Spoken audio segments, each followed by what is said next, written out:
안녕하세요. 모둠초수입니다. 오늘은 2021년 5월 8일, 5월 6일의 마켓워치에서 이 분석가에 따르면 테슬라가 핵심 지역에서 주가 손실을 극적으로 역전시킬 수 있을 것으로 보인다 라는 기사가 있어서 읽어보겠습니다.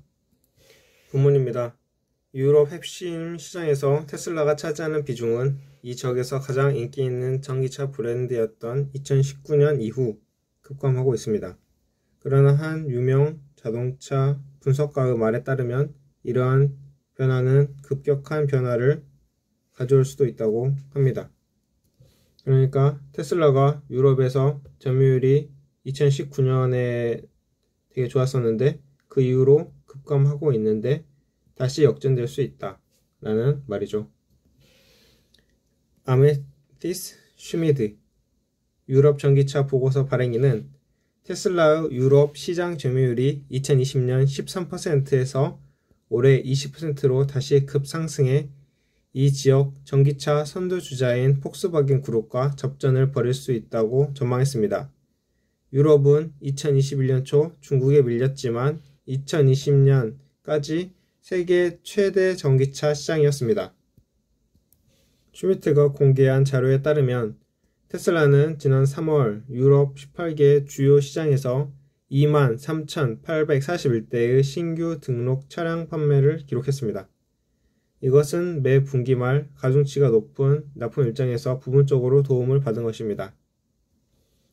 이 18개 시장에는 유럽연합국이 포함되어 있는데 영국, 노르웨이, 아이슬란드, 스위스뿐만 아니라 중부 및 동유럽의 13개 국가도 제외합니다.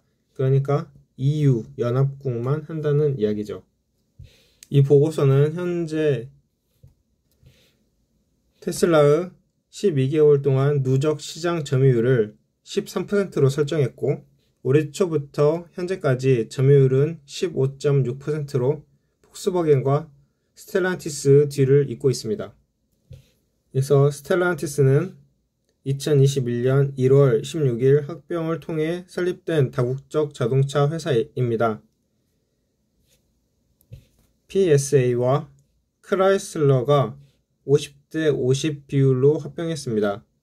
합병회사의 대표이사는 PSA 그룹 회장인 카를로스 타바레스가 맡았습니다. 테슬라의 회계 자료에 따르면 테슬라는 서유럽에서 2019년에 세 번째로 잘 팔린 차이고 작년에 시장의 13%를 차지했습니다. 그리고 슈미트는 그러나 저는 테슬라 점유율이 올해 20%로 회복할 것으로 봅니다 라고 말했습니다. 일론 머스크는 1분기 투자 상담에서 유럽에서 대량 생산을 시작하는 데 있어 지연되는 상황을 설명했습니다. 그러나 이러한 지연은 슈미드가 말한 유럽으로 수출을 증가하기 위한 중대한 결정을 부분적으로 상쇄시킬 것입니다. 슈미드는 주요 프리미엄 독일차 생산 업체들이 테슬라의 유럽 판매량이 올해 22만 9천 대로 예측했다고 했으며 이 발표는 생산 지연 발표 전에 나온 것입니다. 그러니까 슈미드가 야 테슬라 이제 잘 팔릴 거야 유럽에서 다시 점유율이 올라갈 거야 라고 막 했었는데 일론 머스크가 반도체 부족도 있고 뭐 등등으로 인해서 약간 생산이 지연될 거야 라고 하니까 이 부분이 좀 꺾였다는 말이죠. 슈미드는 2021년에 유럽에 등록되는 전기차가 일반 100만 대 정도 될 거라고 내다봤고 2020년은 40% 오른 것입니다. 상승한 것입니다. 테슬라는 그중 20% 이상 차지해서 22만 9천 대 정도를 판매할 것으로 보입니다. 그러나 생산이 지연되면 분석가들은 이 20% 이상 차지하는 게 아니라 15에서 20% 정도로 차지할 것으로 예상합니다. 테슬라는 유럽에서 2019년에 10만 9천 대의 차량을 판매해서 전기차에서 31%를 차지하므로 순조롭게 유럽 시장을 장악했었습니다. 그러나 테슬라는 2020년에 폭스바겐 그룹 브랜드와 르노, 닛산과 미쓰비시 사이의 더 엘리언스에 뒤처져서 그 위치를 잃었습니다. 작년에는 테슬라가 점유율이 조금 줄었음에도 불구하고 유럽 전기차 시장에서 13%를 차지했습니다. 2019년에는 약 10만 9천 대, 2020년에는 거의 9만 8천 대를 판매했었습니다. 슈미드에 따르면 이런 엄청난 성장은 엄격한 EU 연합의 배출가스 저감 목표에 따른 것이며 엄청난 벌금은 2020년에 테슬라가 유럽을 지배하도록 촉진시켰다고 했습니다. 그러니까 EU 연합에서 탄소 배출 감축을 기업들에게 요구하고 그게 지켜지지 않으면 벌금을 먹인다 라고 하니까 이 테슬라는 먼저 전기차로 시장 진출해 있었기 때문에 이제 이 전기차가 판매가 많이 된 것이고 탄소 배출권도 판매가 많이 된 것이죠. 2021년에는 1월에 테슬라가 전기차 시장에서 3.5%를 차지하며 천천히 성장을 시작했음에도 불구하고 그 상황이 바뀔 수 있습니다. 아메리칸 그룹의 납품 일정은 지속적으로 각 분기 초에 볼륨이 낮았었다가 결국에는 높아지는 현상을 보여왔습니다. 만약 테슬라의 납품 수량이 슈미드 예측치를 상회한다면 3월 말까지 유럽에서 20.7%를 차지한 폭스바겐과 거의 같아집니다. 스위스 은행인 UBS는 다음 몇 년 내에 테슬라와 폭스바겐이 세계적 전기차 시장의 양대 산맥이 될 것이라고 예측합니다. 분석가들은 내년에 양사가 각각 120만 대를 판매할 수 있을 때 폭스바겐이 총 판매량에서 테슬라를 앞지를 것으로 예상합니다. 폭스바겐은 아우디, 포르쉐, 벤틀리, 부가티, 람보르기니의 자동차 브랜드를 소유하고 있습니다. 이렇게 해서 기사가 끝났고 원문 주소는 이쪽으로 가시면 볼 수 있습니다. 테슬라는 4거래일 연속 하락하다가 오늘 상승했는데 1.33% 상승 마감했습니다.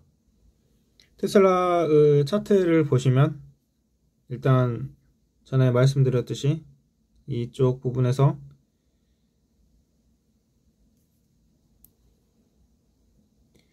20일 이동평균선을 5일 이동평균선이 밑으로 내려가는 데드크로스가 나타났고, 그리고 이쪽 부분에서 흑산배왕이 떴어요. 또한 데드크로스가 생겼을 때 20일 이동평균선하고 여기 60일 이동평균선 이쪽이 수렴을 했는데 이거를 이쪽이네.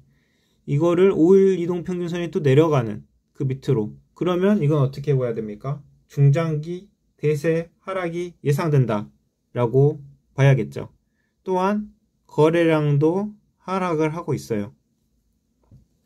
그래서 어떤 분들은 나는 떨어질 때마다 테슬라 조금씩 사 모은다 라고 하는데, 지금은 이 추세가 상승 추세가 아니고 지속적으로 하락하는 추세라고 보이기 때문에 제 생각에는 지금은 사 모을 때가 아니지 않는가 라고 보고 있습니다.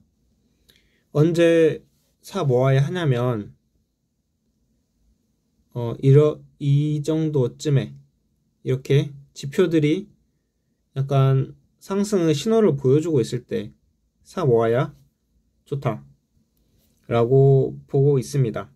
그래서 일단 신규로 매수를 하려는 분들은 기다려라고 말씀을 드릴 수가 있고, 일단 장기 투자 버티기, 하시는 분들은 이 120일 이동평균선은 상승을 하고 있으므로 그래도 이것도 기다리는 것이 좋을 것 같습니다.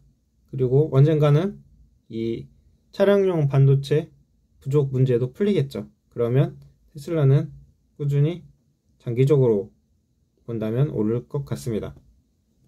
그래서 제가 21선하고 60일선이 이렇게 만나서 수렴할 때 5일 이동 평균선이 밑으로 가면 중장기 하락이라고 했었는데, 그렇다면 중장기 대세 상승이 예상되는 패턴은 어떤 게 있는지 소개해드리면, 여기 삼성증권의 차트입니다.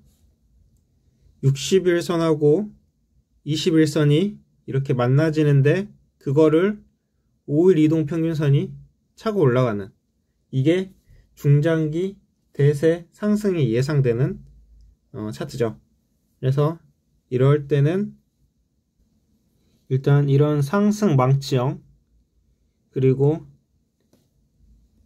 MACD 지표, 그리고 스토캐스틱 지표를 보고 이상한데 오르기 시작한다 라고 생각하고 이 적산병이 떴을 때 한 이 정도에 샀으면 지금 이렇게 오르는 기쁨을 맛보지 않았을까 라고 생각을 해봅니다.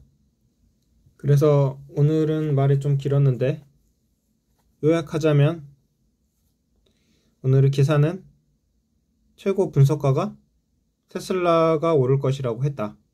유럽에서 폭스바겐 등의 거대 자동차 회사의 경쟁에서 뒤졌다. 그렇지만 분석가가 볼 때는 상승할 수도 있다 라고 본 것이고, 제가 차트 분석을 조금 해봤는데 중장기 하락할 가능성도 있다. 그리고 상승 모멘텀이 필요한데 그것은 반도체가 충분히 공급이 되는 것, 그리고 모델 S가 신형이 나오는데 이제 그것이 엄청난 기술을 가지고 있을 것, 그리고 스페이스X가 인터넷으로 연결을 해서 더 빠른 인터넷을 차량에 그렇게 연결해주는 신기술이 개발되면 이 테슬라의 상승, 거대한 상승 모멘텀에 도움을 주지 않을까 라고 보고 있습니다. 이 영상은 개인적인 의견이 다분히 들어가 있으므로 참고만 해주세요. 그럼 여기까지 하고 마치겠습니다. 감사합니다.